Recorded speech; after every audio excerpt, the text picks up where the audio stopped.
Welcome to Making the Cut podcast with Chris Hill and Sean Winter, where we help you succeed in life and business by sharing principles and strategies that guide some of the most successful people in the world.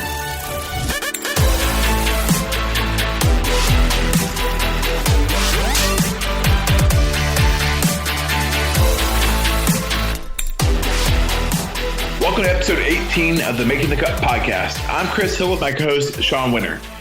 Today we have the special privilege to have Mr. Paul Barron, the founder of Foodable TV, join us here on the podcast. Sean, what's up, buddy? How's it going? It's good, Chris. I just dumped my life savings into Amazon stock. That not only the whole paycheck, but the whole kabam, huh? Yeah, that's exactly right, man. After seeing that, there's no telling what's going to happen as it relates to the culinary and hospitality industry. I mean, there's a lot of speculation what that's going to do, but I mean, I'm curious to see how it's all going to unfold. Yeah, absolutely. And if you're hiding under a rock, if you don't know, Amazon recently acquired Whole Foods, which Amazon obviously has the distribution and delivery side of things very well taken care of, and Whole Foods has the infrastructure and the farming and everything. So it'll be crazy to see. I'm excited to see what Paul has to say about it. You know, I know he's super involved in the industry across the board, you know, with Foodable. You know, I got a chance to connect with them there at the NRA show, you know, a few weeks ago as well. So it should be cool to hear. Yeah, absolutely. It'll be interesting to see if they go heavy in the meal delivery space, just kind of what their strategy is. I know that they've got crazy patents that are out there. I remember talking to someone recently, and they've got some sort of patent where they've got a balloon essentially suspended, like almost like a blimp suspended, and it's like a drone distribution center. It's just crazy stuff that they're filing for. So I'm curious to see, but yeah, I'm comfortable with dumping my life savings in there. I don't blame you. Just give me a small cut. Yeah, absolutely. Yeah, we'll do. After you take care of the kids' college tuition and everything. Yeah, of course. That or a Ferrari. I don't know. And it's crazy to think too. You know, I don't know if you know who Alice Waters is. You know, chef, one of the founders of the farm to table movement. She started the restaurant Chez Panisse out in California, and she wrote a letter to Jeff Bezos saying, listen, you know, now is the chance for you guys to really be, you know, stewards not only of the environment, but of the American, you know, business infrastructure. You know, with all these farms, they have a chance to really level the playing field and take care of people and help the next generation of workers survive. So it'll be interesting to see, man. There's a lot of stuff that could happen, and I'll be excited to hear what Paul has to say. For those that don't know Paul, he's the mind behind the evolution of food media for the trade. With over 20 years in food media publishing, he's bridging the gap between the mobile social audience and industry trade leaders. The unique media empire that Barron is building with Foodable TV is a crossover media company that leverages the power of social media as a driving force for traffic, influence, and insight into a massive restaurant brand and consumer audience across the globe. He's without a doubt a visionary, and Barron has been named one of the Forbes top 50 social media influencers and recently wrote the Chipotle Effect, which details the impact the fast casual restaurants have on the restaurant industry as a whole. What do you say, Sean? Should we hop in? Absolutely. Let's do it. Paul, thanks so much for joining us. How's it going? Excellent. How are you guys today? Doing great. You know, we love what you're doing there at Foodable, but maybe you could tell us a bit about your backstory and how you got to this place in your career. Sure. Well, my backstory, I'll start with that. It'll probably make more sense, on how Foodable came about. But my history is, in terms of the food service industry, goes back into the mid-'90s. I was actually working for Microsoft, and my job was to assist the food service industry on technology innovation. So a lot of that involved POS and so on.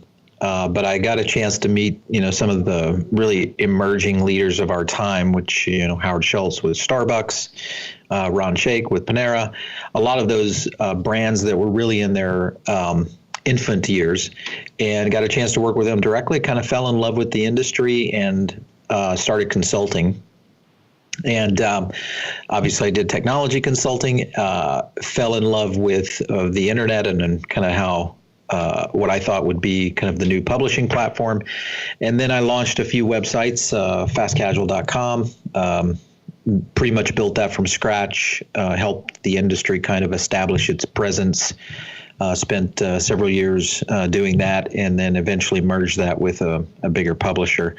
But still consulting with major brands, chefs, operators, independents over the past 23 years. And that led me up to 2009, which is when I started a project called the Restaurant Social Media Index. And that was essentially a kind of a skunkworks project to index the restaurant business via social media. It was a pretty ambitious idea. So I sat down basically for about 18 months with some developers and some algorithm writers. We essentially built a platform that still runs today under a product we call Foodable Labs. And that evolved into what would eventually become kind of the next era in my media career, which was launching Foodable in 2013. So that was kind of in a nutshell how I got into the business and kind of how we got going with Foodable. So Paul, when you took that entrepreneurial leap the first time, because we have a lot of individuals that listen that are very interested in doing something on their own, what was this period like for you? When number one, what was that leap? What was kind of that first venture? And then number two, what was that period like for you? Well, for me, I was working with Microsoft. I was one of their first 1,000 employees. And my job and my career was really built on computer science, ironically. And I liked it, but I wasn't in love with it. So it wasn't really my passion. And when they kind of put me in charge of developing technology for food service or for the restaurant industry, unknowingly, I kind of fell into that and found that I really enjoyed working with operators and understanding their passion. And it kind of just lit a fire under me. And that was when I took the leap. I said, okay, well, I got some stock here with Microsoft. I don't know if they're going to do anything, in the early years. And kind of went on my way and decided to go into consulting. And that was a pretty big leap, even though I was still very young and, I'd only worked for Microsoft for 5 years at the time. So that was it. That was cut the tails of big corporate and decide to go independent and work with brands on developing technology. And was that a scary period for you? Did you question your decision at any point? Well, I was pretty lucky because it was in an era where brands were just beginning to embrace technology. Point of sale was coming out of the literally the stone and tablet ages of the ECR. Touchscreens were like magic, in 1993. So, I had a high level of skill set, and the restaurant industry had a low level of understanding. So the two was a perfect marriage because I became a high value asset to the industry. So I worked with, like I said, some of the biggest brands, out there today when they were in their infant years.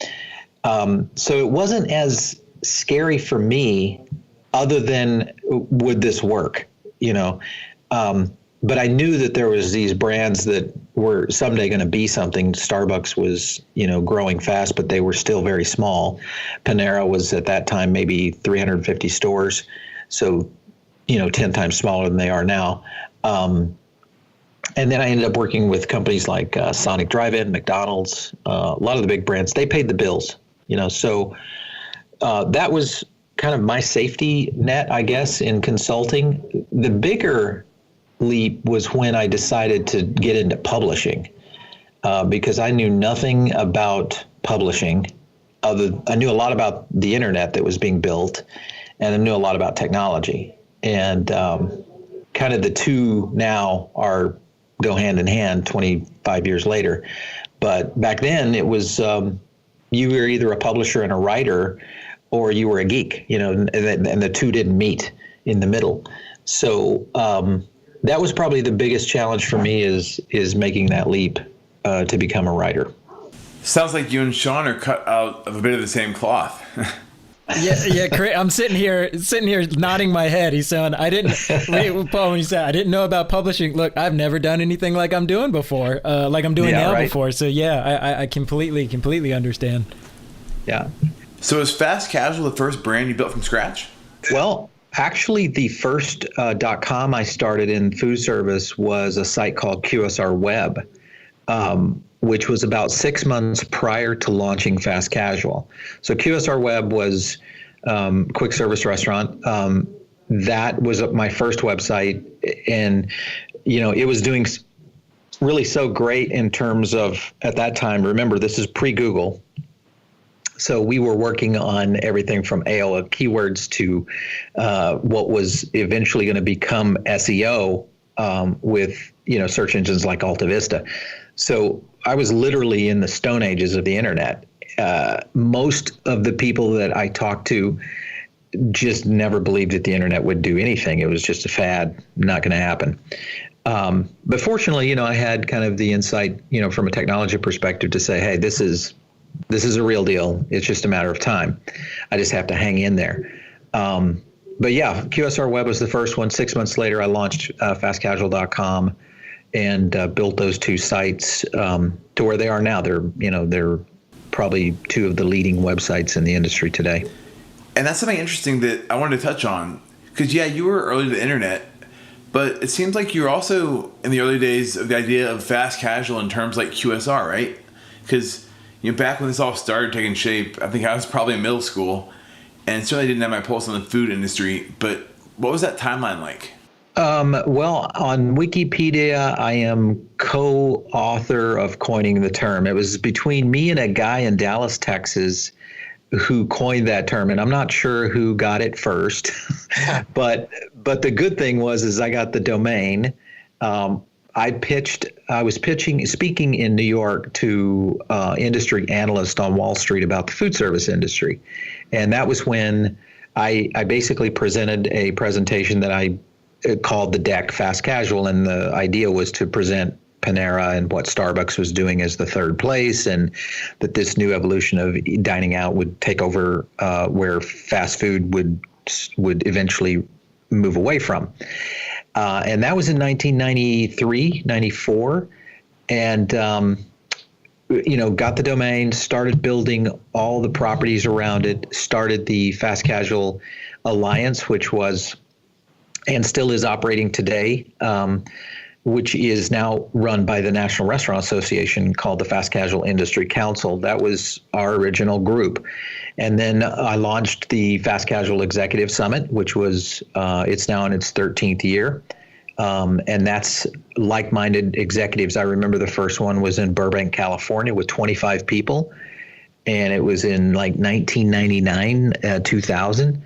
And it was when all these brands were just starting to break out. So it was definitely in the very early years of where that market is today.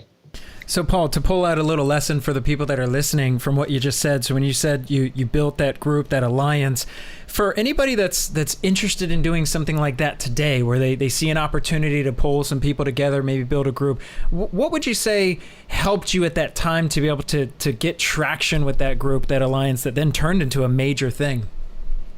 Today it is a completely different playground. When I started web publishing in the mid 90s and eventually evolving up to the mid 2000s. So I saw the birth of social media and how it would apply to what we do. I saw the birth of mobile and how it would apply to what we do. And essentially the birth of technology and what I think is, when brands become, they had the ability, they were self-aware.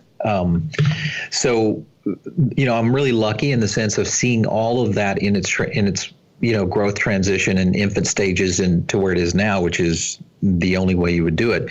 But today, to do it, it's still hard. It's not necessarily, but it's hard in a different way. When I started, it was hard to get the message out. But once you got the message out, you could control the connectivity of the influencers and the main thought leaders of our industry. And I shouldn't say control. You could connect with them and influence them to kind of migrate together and come to a website, things of that nature. Today, that challenge is nowhere. That first of all, it's not even a challenge today. Targeting and getting your message out is so easy. The challenge today is breaking through the noise, because there's just so much, just so much of it. So I think that's the biggest tip I would give them. Back then, 20 years ago, it was easy to break through the noise because you were usually the only voice talking. Now you are one of 1,000. So your thought leadership and authority in any discipline, whether you're a pastry chef or a brand new CEO that's starting up a fast casual concept, you have to really learn your business and be super good at it. Could you talk a bit about the evolution of fast casual and how the internet has evolved since then? Was that a content marketing play, hoping you could capitalize with ad revenue on the back end? Well, I think the model has evolved over the years, just like anything. It's going to grow with time, and as you apply technology and mass acceleration to it, you're going to get different outcomes, and that's where we are today. The scenario of growing that business in a time and era where technology was just emerging and search and social did not exist. Search became kind of the key catalyst of being able to grow your business. So for us, the play was content was the play, but consulting was really our backside. That was the product. And content was kind of just the segue into working with more brands directly. And somewhere along the way, that kind of changed. Content started becoming a big deal because we were getting large reach. And what it showed me was, wow, people will actually pay for advertising. This is a new model. It's no longer print magazines. It's a website. And that happened, really, the magic started occurring around 2002 for us, and up to around 2005, which was still pre-iPhone.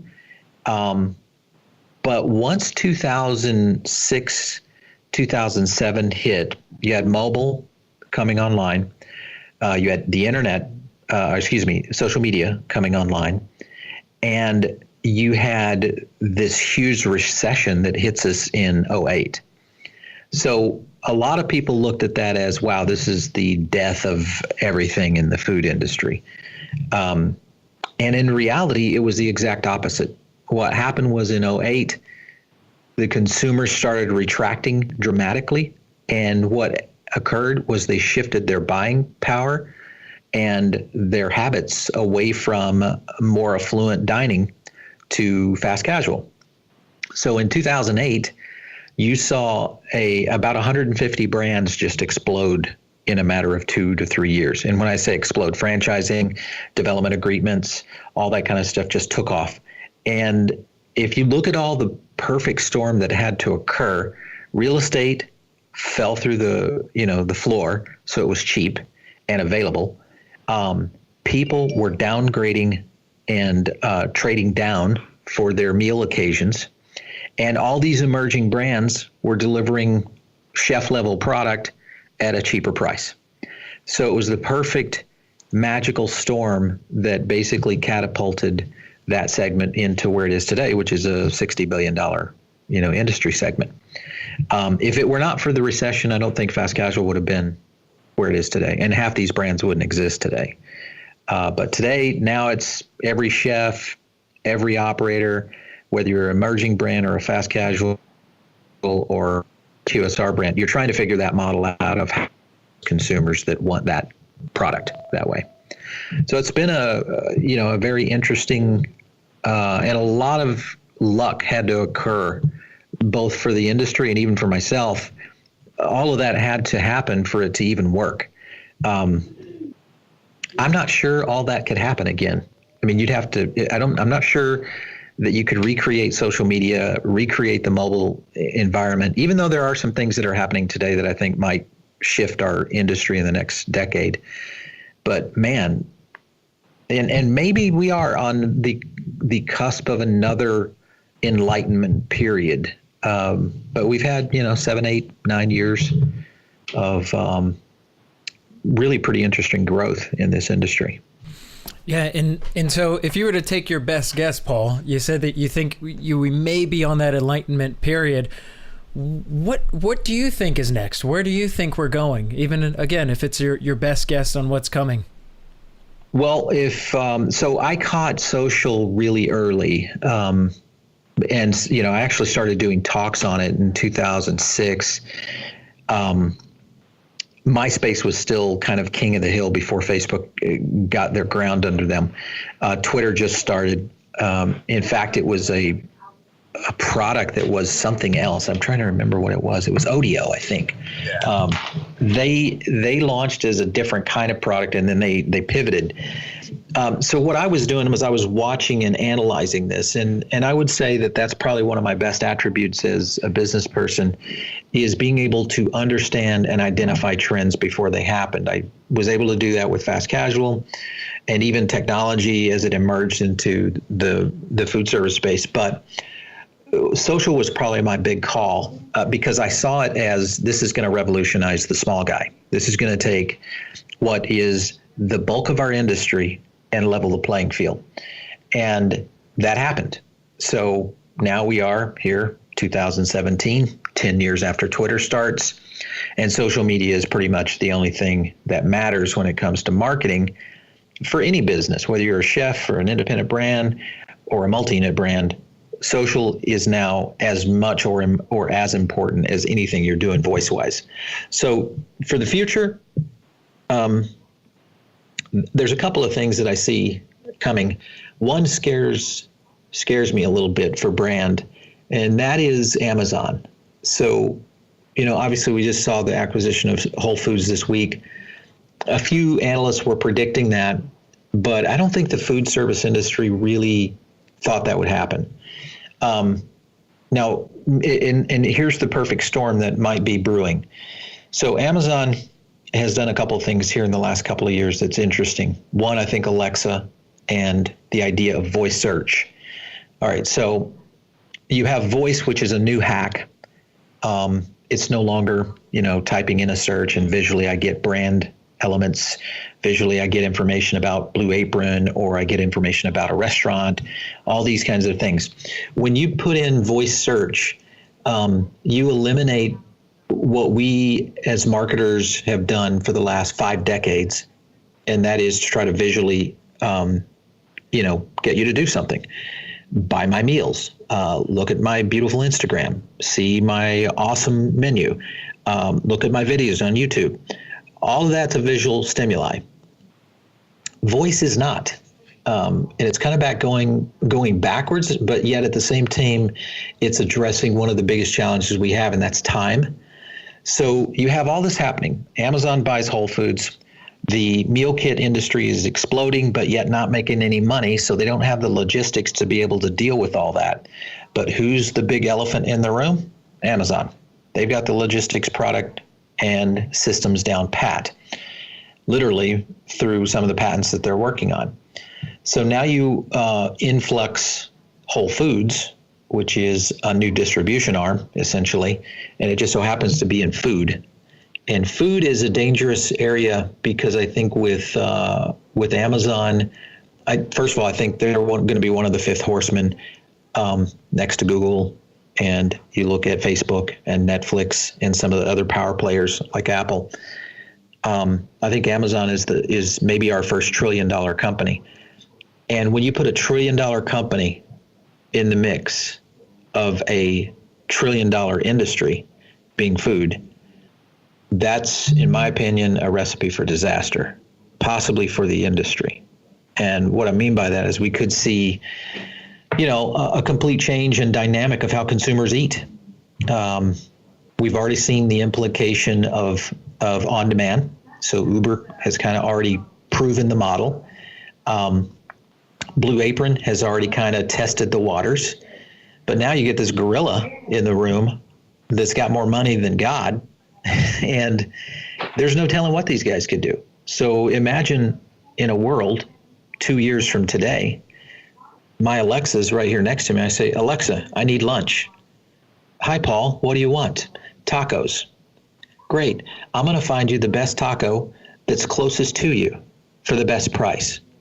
So I just lost all the branding of Chipotle, of Tijuana Flats, of any brand that's out there, including chefs that might be selling tacos for lunch. So they've completely eliminated. You can do this test on Alexa today with batteries. I want to go buy batteries on Alexa. Well, what do? They try to sell you the Amazon Basics. They don't even give you the Duracell option or the Energizer option. It's Amazon Basics. So now they control the pipeline. And if you put food in the middle of this, because at the end of the day, humans, we just need to sustain. And if we can do it with good quality product and we start to trust a retailer to do that, gosh, there's no telling what these guys could do. They could reduce the industry by 25, 30%.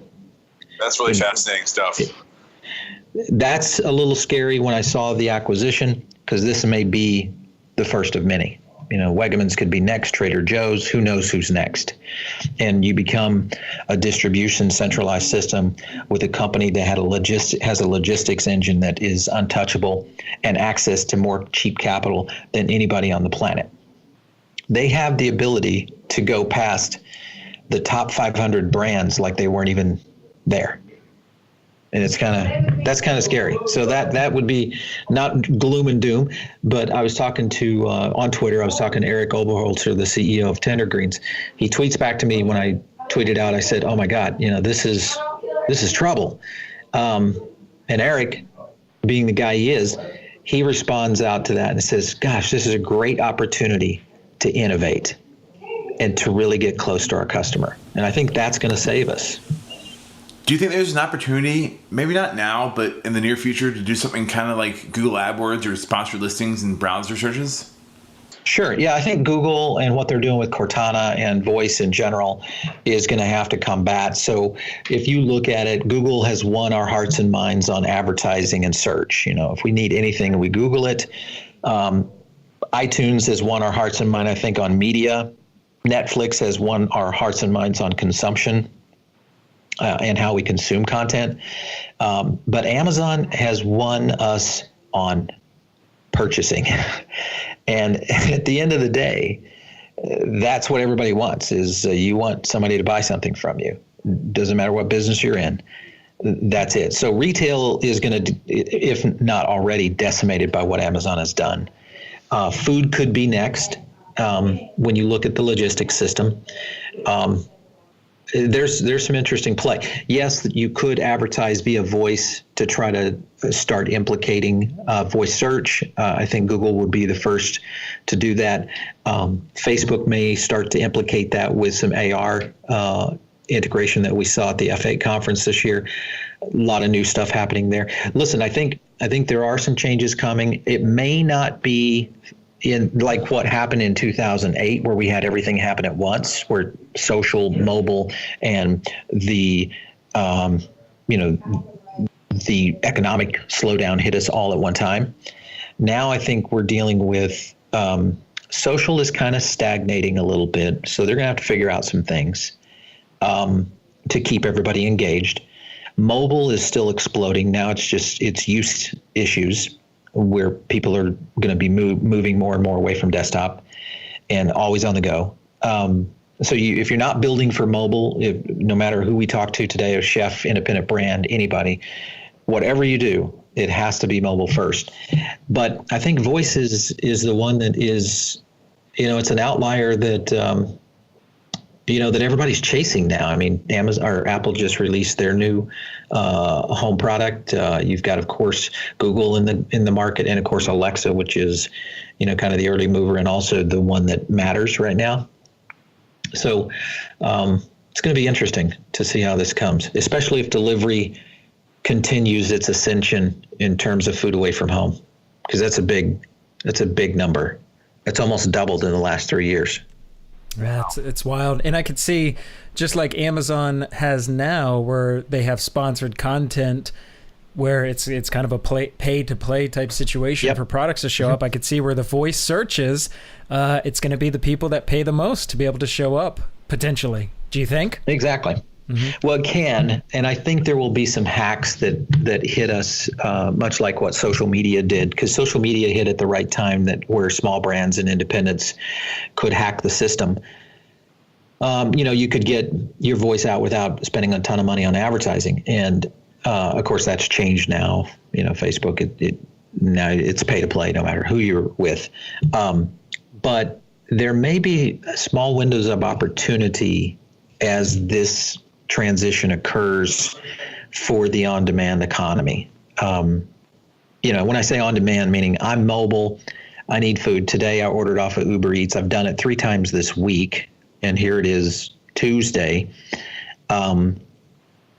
Almost everybody in our studio here orders Uber Eats. I would say we're 60% Uber Eats.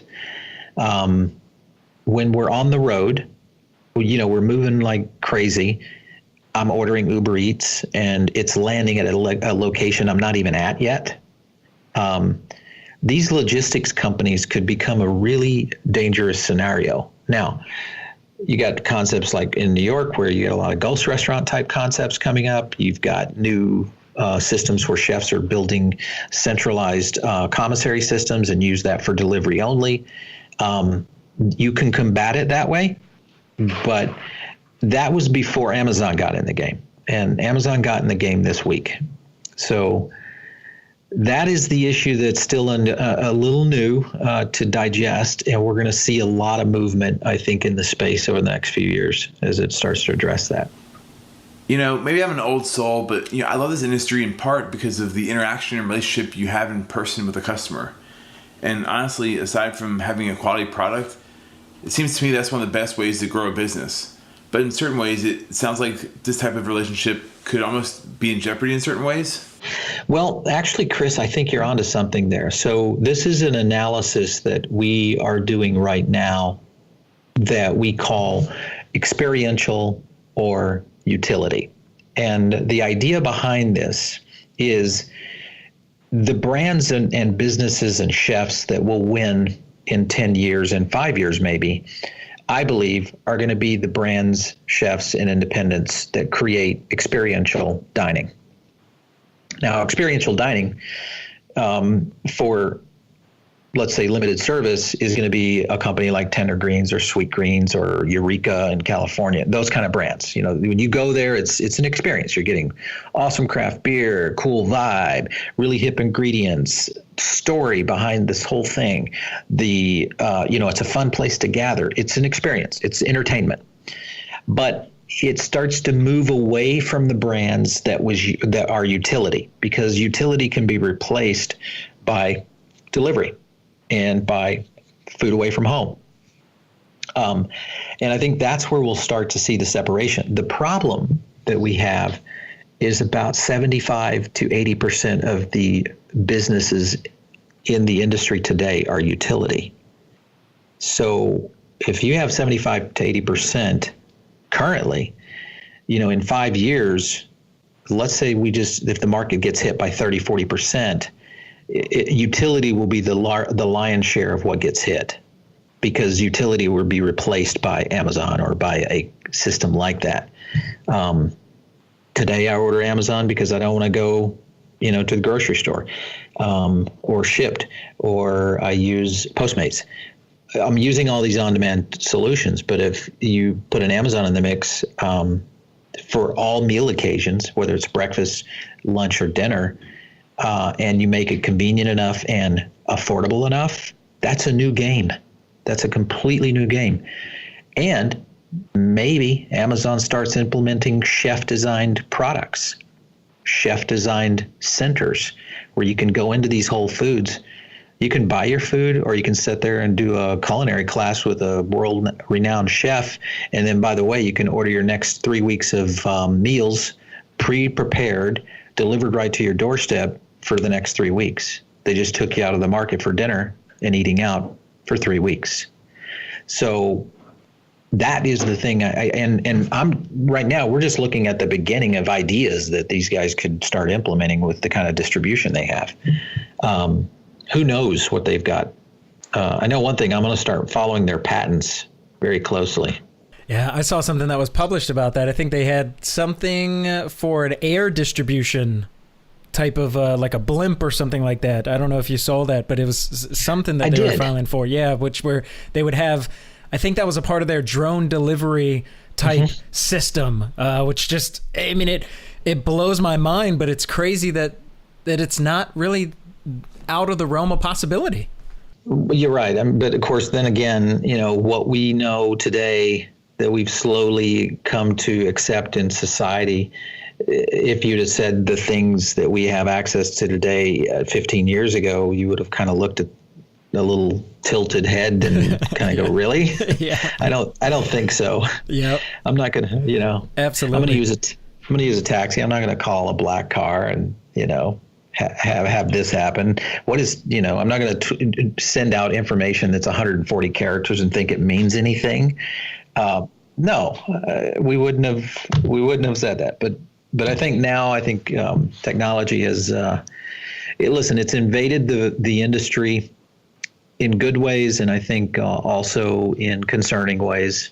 But to answer kind of Chris's point is, I think experience will continue to reign supreme.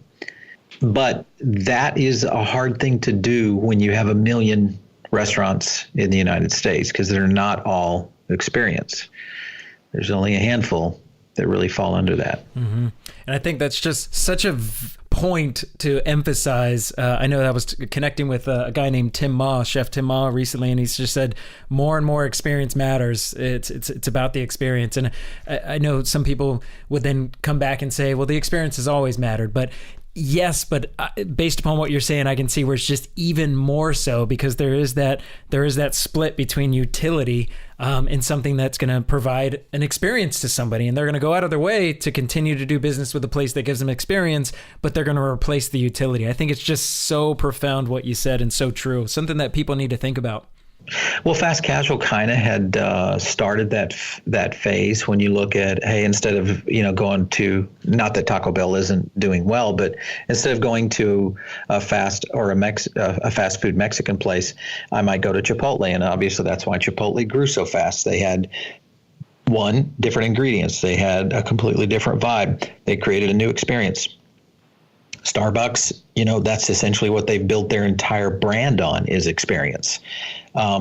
So you've got to, as a chef, as an independent, as a multi-unit brand, if you are not going to the boardroom right now today and saying, guys, we have to put ourselves on a roadmap that's 10 years out, and we need to be in a place that we are untouchable in the terms of experience, to where we are a destination, that our brand is insulated away from any technology that might implode or essentially consume the market, like voice, because voice is the most dangerous, I think, it's probably the most dangerous technology ever to hit humanity when it comes to brand, because voice cannot convey brand. It brings everything down to rudimentary thought. I need a taco. It doesn't have the array of beautiful, Taco Bell ads that are popping up on Facebook or Instagram. It doesn't have those amazing shots, those amazing food delivery ideas that we've basically kind of built our business on for a very long time. And food is very visual. And when you take visual out of food, man, that's a tough one.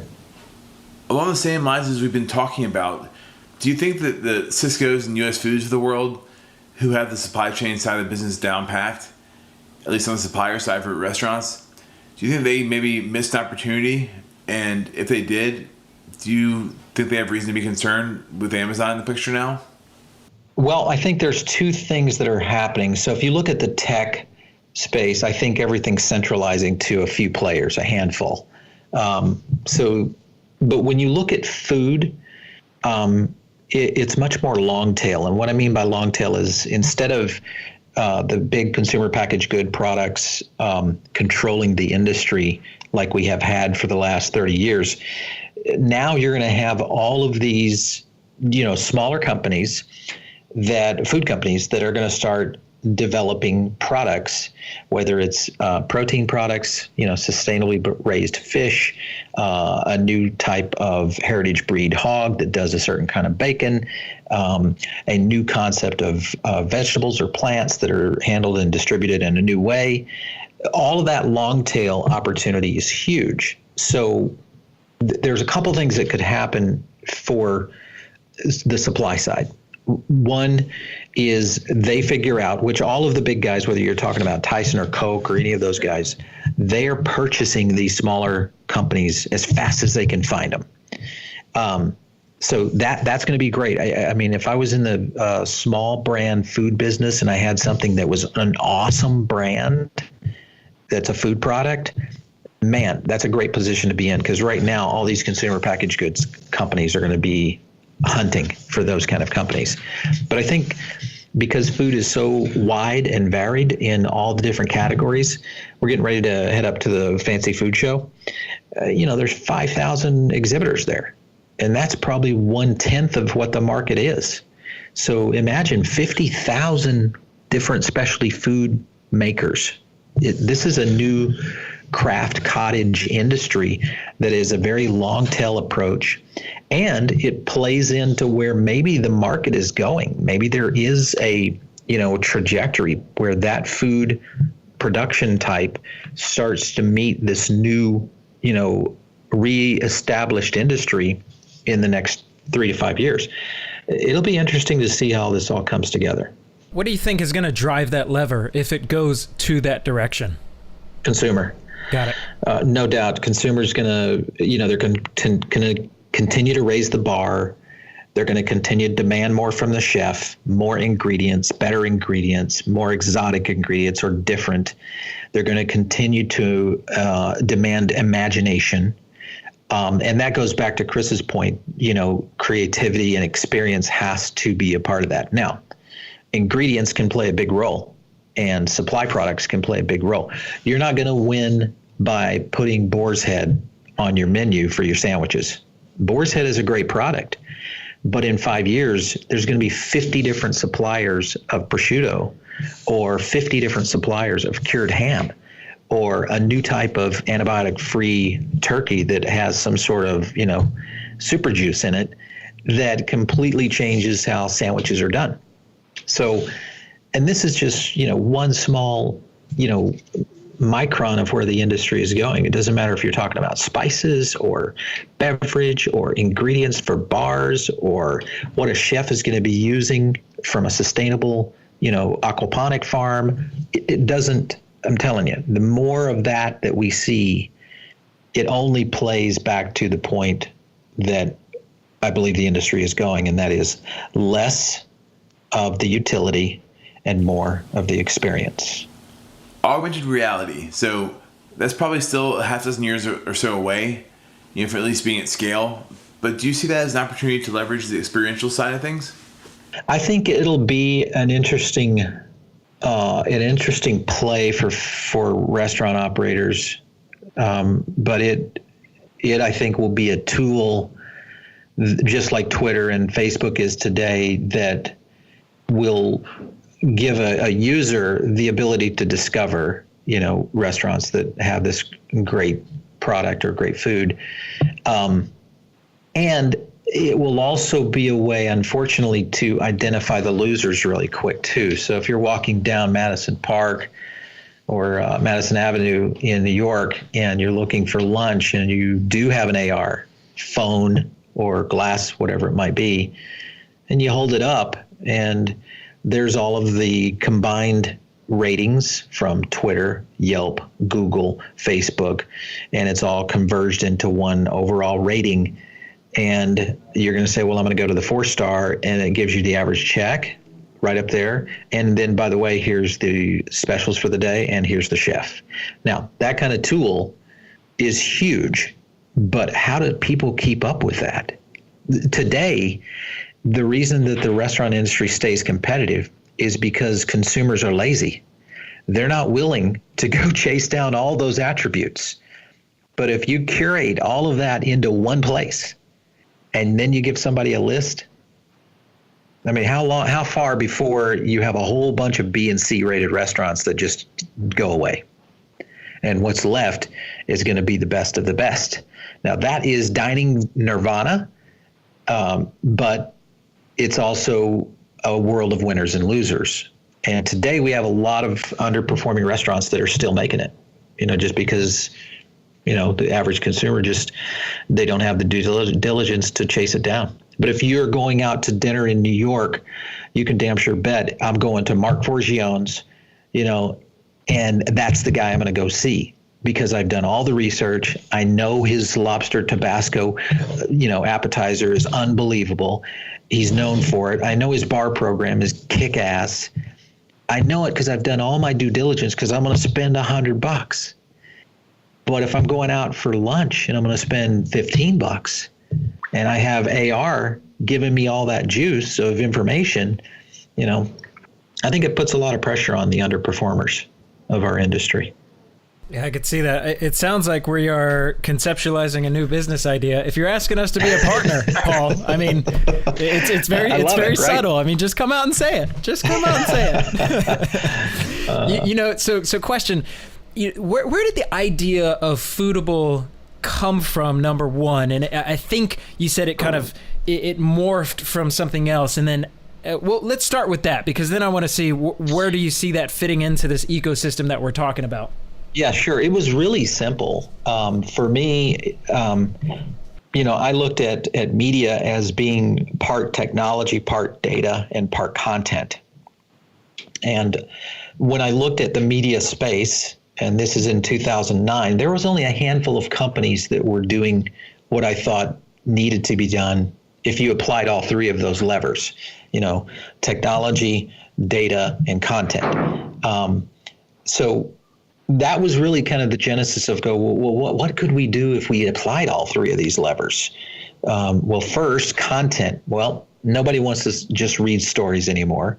They want to consume. So video is by far the most consumable, but we launched it in a time when video was just barely taking off. So we got on the very early edge of it. And now we're 1,000 episodes later, 15 shows, and 15 to 16 million views a year, top rated on iTunes, getting ready to roll out Netflix and Amazon Prime.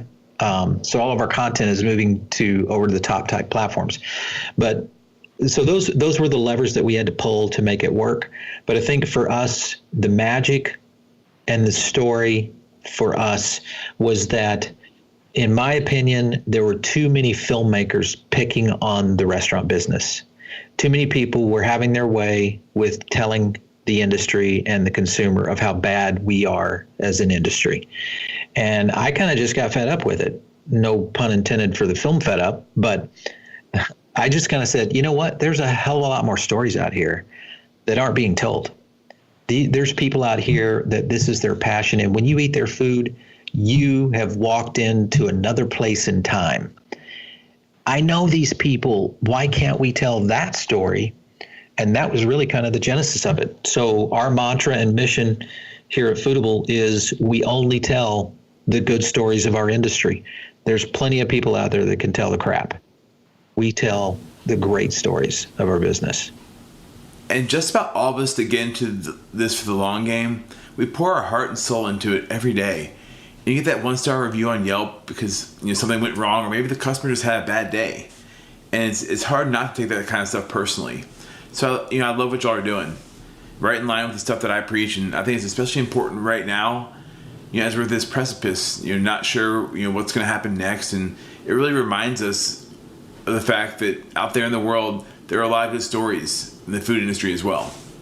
Yeah, no doubt. And the beauty is there's 100,000 stories out there, and we have 1% of them, filmed now. So we got a long way to go, and there's new stories being created every day. And when I say 100,000, it's 1 in 10 restaurant operators or concepts and brands and chefs that we think have a compelling story to tell. And that's what our goal is to hit that 1% of the market that's out there. And I think if we can, do that over the next decade, we'll be in good shape. I know folks can find you over at foodabletv.com. How else can folks connect with you? So Twitter is Foodable, Instagram is Foodable TV, and Facebook is Foodable TV. And you can reach us on any one of those platforms. We're highly engaged on all of them. My call sign on Twitter is just Paul Barron. And that's pretty much it as far as if you're reaching out to us. Of course, you can also on iTunes just search Foodable TV, and you'll get all of the shows in the podcast app right now. It's really impressive how great the quality of content that you guys have is. I mean, top notch. Well, it's one of our staples of our business is that we wanted to create content that if you turned it on the TV, it would feel like it belongs there. And that's kind of been and it also raises the bar so that, competitors, other media companies in the space really have a high bar to attend with, when it comes to, the competitive landscape of where we are with food media. And so what's on the horizon for Foodable? Well, Labs is one of our kind of sleeper products. It's, it's our oldest because it was the originator of the network. And the idea behind data and curation, our top 25, for instance, we were the first company that came out with consumer ranking data that ranked restaurants and chefs. So we do our top 25 restaurants in 18 cities. All of that is consumer-driven ranking. So we're starting to look at licensing that tool. And also the data that we pull out of that from consumer trends to help identify emerging brands and all kinds of products. We think that's going to be a big play. But beacons are another area which we think are going to be pretty big as well. So we have a new product called Venue Beacon that's designed to be in a restaurant and give a restaurant owner basically information and data on the traffic that comes through their restaurant from, perspective of demographic, frequency, competitors, all sorts of things as it pertains to how they can better serve and better attract guests at the end of the day. So we think that's going to be a big play, probably about 30% of our business. And then, we're moving a lot of product over the top now, which means on demand. So hopefully in the next year or so, you'll start to see a network develop on Amazon and iTunes. Very cool. Well, Sean, do you have any last tidbits before we send it back over to Paul for any last thoughts from him? Yeah, it's just incredible what you've done. When I was launching Entrepreneurial Chef last year, I came across you all. I saw it before, but I really, really dug into what you all were doing. I didn't want to create something that was going to position as a competition to anybody kind of that was out there. So trying to find my niche and came across you all, been following along. You guys do an incredible job. Paul, you've done an incredible job. And what you shared, I've got to take some of the brains off of my wall. You blew my mind several times throughout this conversation. It was incredible. Well, good. I'm glad you guys. Hopefully, it's going to help operators. Because at the end of the day, that's really what matters. Is if we can start a chef or start a brand operator to just start thinking like a little differently in the sense of, hey, I'm just not going to be running my business the way I've been running my business for the last 5 years. I've got to always be moving the ball and keep looking ahead in terms of how I build my roadmap out. Like you said, you can see Amazon and the changing landscape is either a threat or an opportunity. Exactly. Yeah, exactly. The good ones will look at this and say, man, we are going to kick some ass. Yeah. The other ones are going to say, oh my God, they're going to really impede on our business. Those are the ones that are probably going to go away. Paul, thank you so much. It's been an absolute blast. Yeah, absolutely, guys. Take care. And that was our conversation with Paul Barron. Sean, if I know our audience, I'm pretty sure that they ate up this entire conversation. I know I did. I completely agree. I mean, I can see why Forbes names him what they name him in terms of being at the top. So there was a lot of great takeaways, and there was a few things that blew my mind that I didn't think about, especially with the voice search and the disruption as it relates from a marketing standpoint, because you don't have banner ads anymore. You don't have just pop-ups or interstitials or whatever it's going to be. It's very rudimentary. So I thought that was something that it just kind of had my wheels turning very big, and it should for a lot of people.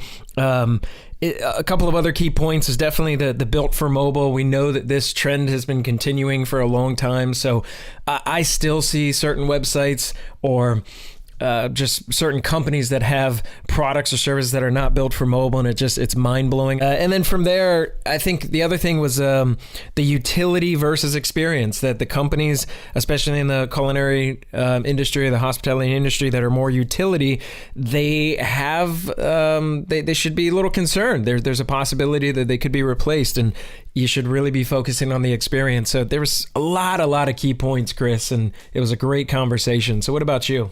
For sure. And just to touch on that last point of yours, and especially knowing, I don't think I gave Paul enough credit early on. I knew he's a smart guy. I knew he's done some great things with Foodable, but I didn't know the background he had, in the early days of the internet, having really the early entrance into websites and email and all that kind of stuff. So really, really interesting stuff.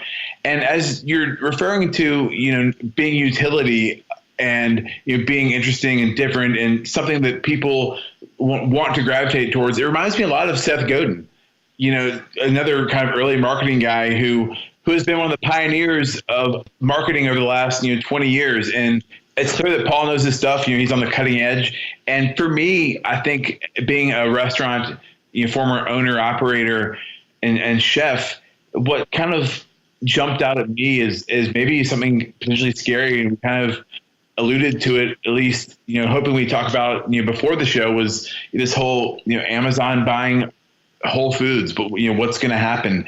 And he has a bunch of great insights into that. It sounds like it could be kind of scary. If you don't take it seriously, if you don't find ways to innovate and have a product that people want, then you're going to potentially be left behind. Yeah, absolutely. If you're inflexible, or if you have a model that's inflex, it's going to be very, very interesting to see how it all plays out. I agree with you, Chris. Very fascinating. I could talk for another 2 hours easily. Absolutely.